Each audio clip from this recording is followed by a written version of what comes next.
welcome to the Buddhist Boot Camp podcast.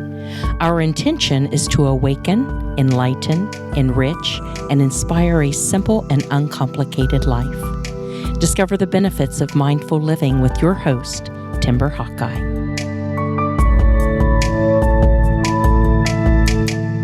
I'm going to try to explain how my mind works, and I think it will make sense by the end of the episode, so stick with me and let's hope it does.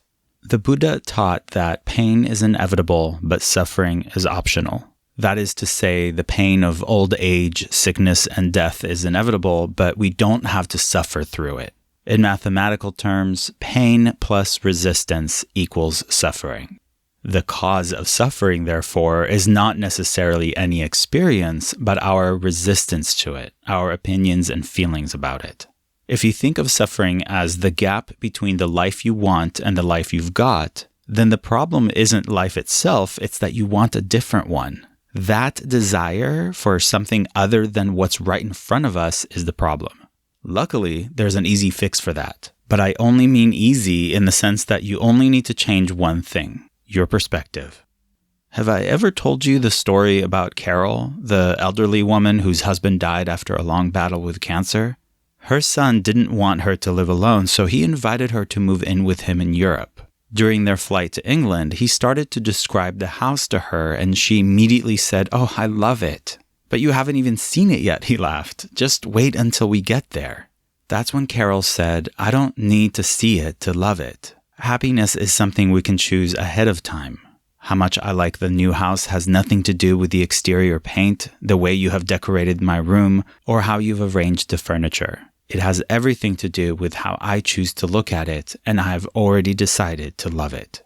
We don't always get what we want in life, but we do get what we need. I'll talk more about that later. So whenever I find myself in less than ideal situations or unfavorable circumstances, I just mutter to myself, "I must need this." And that thought alone takes the sting out. It's one thing to think back about an experience in the past and be grateful that it happened. It's a different practice altogether to live in gratitude all the time.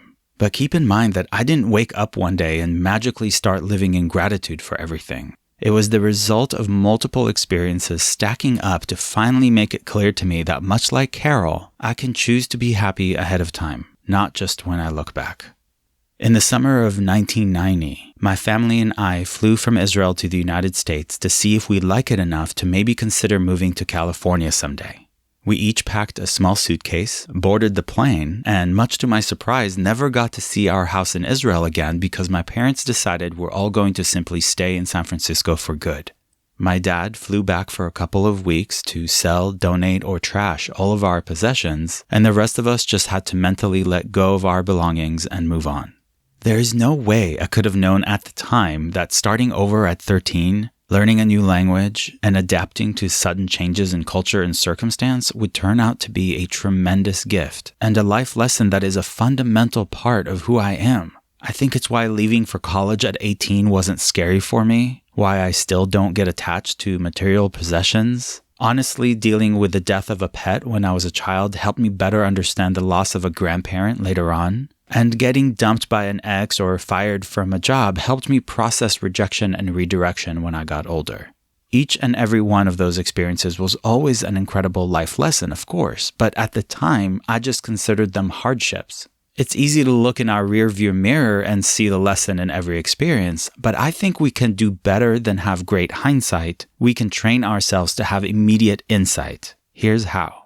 At one of our monthly Buddhist boot camp discussion circles, a woman mentioned how a jar of sesame seeds slipped from her hands and spilled all over the kitchen floor.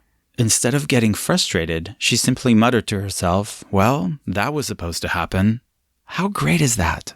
When I talk about living in gratitude, I don't mean actually wanting every experience. I mean understanding that it needs to happen.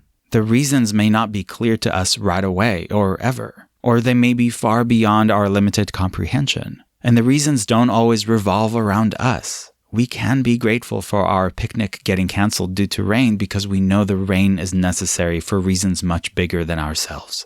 From the good to the bad and the most horrific, from my abuse growing up to moving to a new country as a teenager, getting bullied at school, marriage, divorce, surgeries, skydiving, sickness and health, literally everything. All of it needs to happen or it wouldn't.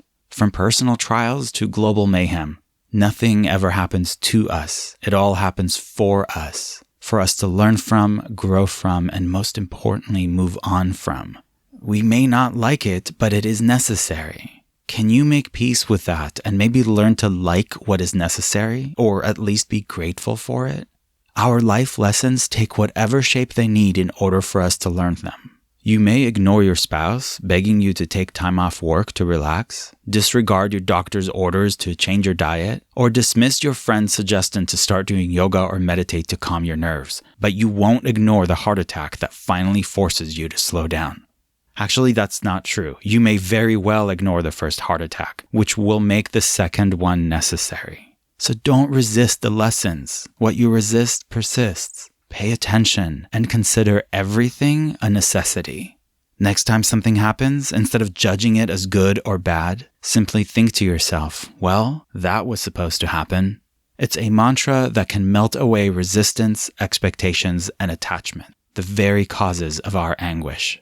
The Buddha didn't just teach that life is suffering. He taught there's a way we can end our suffering, and I believe it's through acceptance, gratitude, and letting go. The Serenity Prayer beautifully sums it all up.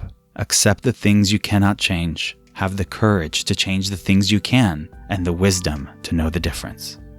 If you find value in these podcast episodes, they are available commercial-free thanks to listeners just like you who donate just $1 a month through patreon.com/BuddhistBootcamp. Thank you for investing in yourself. When you work on being a more peaceful person, the world becomes a more peaceful place. Namaste. Timber Hakai is the best-selling author of Faithfully Religionless and Buddhist Boot Camp. For additional information, please visit BuddhistBootcamp.com, where you can order autographed books to support the Prison Library Project, watch Timber's inspiring TED Talk, and join our monthly mailing list. We hope you have enjoyed this episode and invite you to subscribe for more thought-provoking discussions. Thank you for being a soldier of peace in the army of love.